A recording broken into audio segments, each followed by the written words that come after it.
बिहार में इन दिनों CBSE syllabus में बदलाव को लेकर बवाल मचा हुआ है। विपक्ष के साथ साथ सत्ता पक्ष भी इसको लेकर आमने सामने हैं।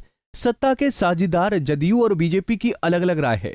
इस सिलेबस को लेकर बिहार के शिक्षा मंत्री विजय चौधरी ने आपत्ति जताई थी, जिसके बाद बीजेपी प्रदेश अध्यक्ष संजय जायसवाल ने इस पर प्रतिक्रिया दी है। मोतिहारी पहुंचे बिहार बीजेपी के प्रदेश अध्यक्ष संजय जायसवाल ने कहा कि केंद्र सरकार ने जो सिलेबस लागू किया है उसे पूरे देश में लागू किया जाएगा।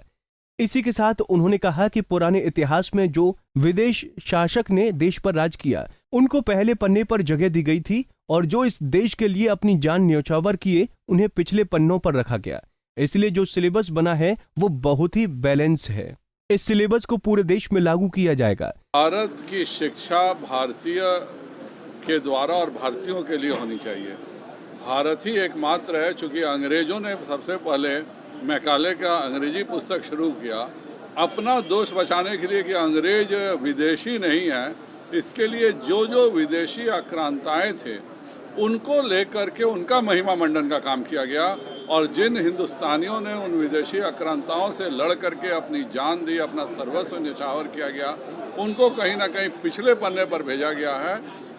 जो सिलेबस बना है बहुत ही बैलेंस्ड है और भारतीय इतिहास को, अगर भारत के संग्राम को हम नहीं समझेंगे तो हम 1000 साल गुलाम रहे हैं और अगर नहीं समझेंगे तो आगे भी इसका खतरा रहेगा। तो लागू नहीं हो रही है। नई एजुकेशन पॉलिसी है, सभी जगह लागू होगी।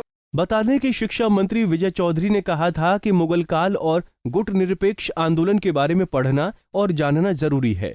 उन्होंने कहा कि मुगल शासक के कार्यकाल को इतिहास के पन्नों से गायब कर दिया गया है।